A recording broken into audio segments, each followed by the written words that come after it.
Lundi, le Sénégal s'est réveillé avec un homme à la tête de son gouvernement, excite Aminata Touré, limogé par le président suite à sa lourde défaite aux élections locales du 29 juin dernier. Le nouveau Premier ministre, c'est lui, Mohamed Dionne, 54 ans, ex-ministre conseiller à la présidence, chargé du suivi de l'exécution du plan Sénégal émergent. Il n'a pas perdu de temps en annonçant dans la foulée son nouveau gouvernement, 39 membres au total, dont 7 femmes.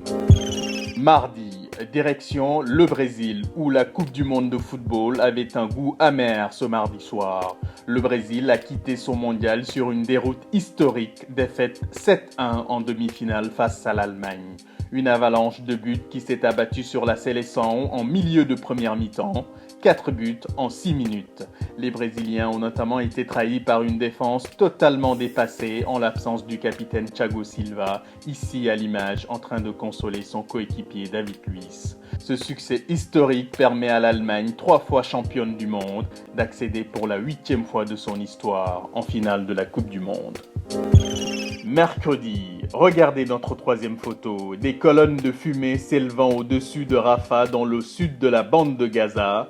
Israël a lancé une vaste offensive militaire contre le Hamas.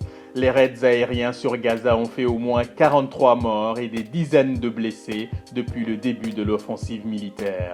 Une opération qui fait suite à des tirs de roquettes. Depuis lundi soir, le Hamas a tiré des dizaines de roquettes dans le sud d'Israël. Le mouvement radical palestinien qui contrôle la bande de Gaza a assuré que tous les Israéliens étaient désormais des cibles légitimes.